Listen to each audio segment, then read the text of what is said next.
জীবনে কিছু কিছু জিনিস চুপ থাকতে হয়। আজকে দেখলাম ঘর বানাতে হলে মনে ইচ্ছা হলে মনে চুপচাপ, সেটা লোকের জানাতে নেই। আমার উন্নতি হচ্ছে সেটা লোকের জানাতে নেই। কোনো জায়গায় যাবো সেই জিনিসটাও লোকের জানাতে নেই। কোনো শুভ কাজ করবো সেটাও জানাতে নেই। কোনো গাড়ি ঘোড়া কিনবো সেটাও লোকের আগেতে জানাতে নেই। ঠিক আছে? হ্যাঁ, তুমি তো বকে বেড়াও, এটা করে খুকুর খুকুর করে যে মানে করার কিছু নেই, আইটেমটা নিজেরা ভাবি মনে, ও সেটাও লোকের বলে দেবে। আমি এত বারণ করি যে চুপ থাকো, আগে পড়িনি। তুমি আমার মুখে কি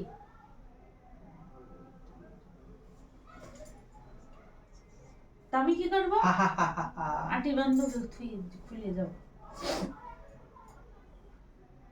যে কটা ফেলিস আটি বান্ধব বলতো না।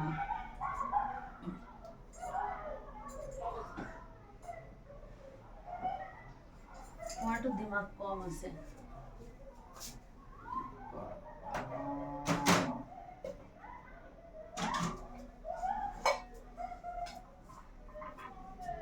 বাদাম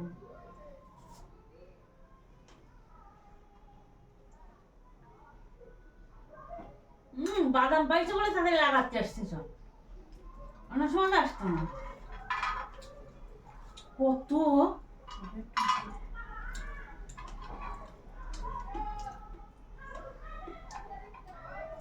কাজু এই কয়টা আছে?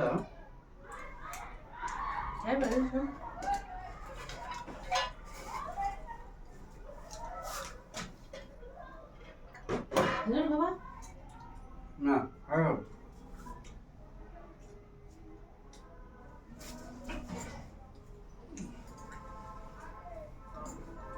টানতে পারো না?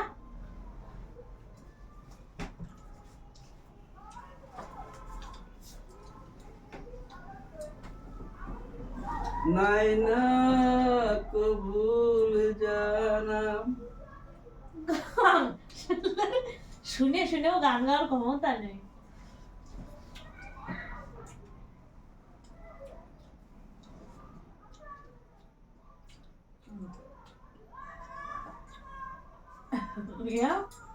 কাজু বাদাম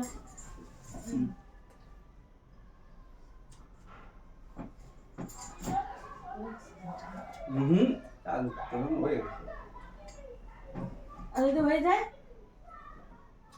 করবো না, ওর মুখের করে পড়বো। নিজে নিজে বলো আমি নেবো কেন, আমি নেবো কেন?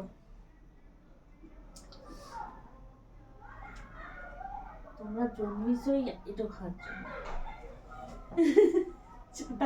চাটার জন্য। তা কি ছেলেরা কি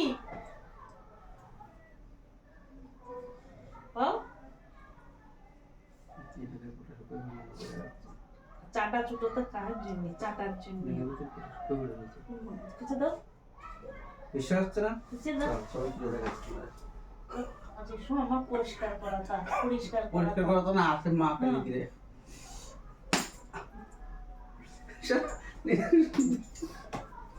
দোষ না।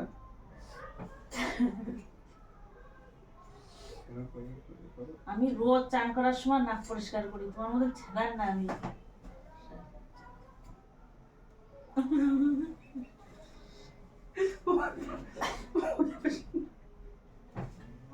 ভালো হয়ে গেছে দেখছেন?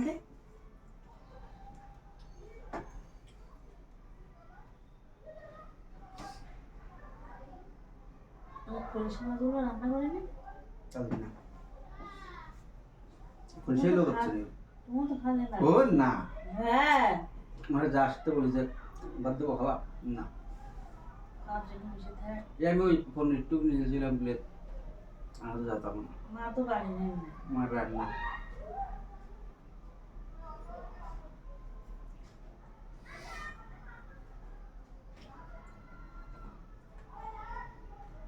এরকম করে কোন সময় যখন হাতে হাত দিয়ে চুল করতে ইচ্ছে করে, এই যে এমন চুল করতে চুল করে দিলে তাও জানি হ্যাঁ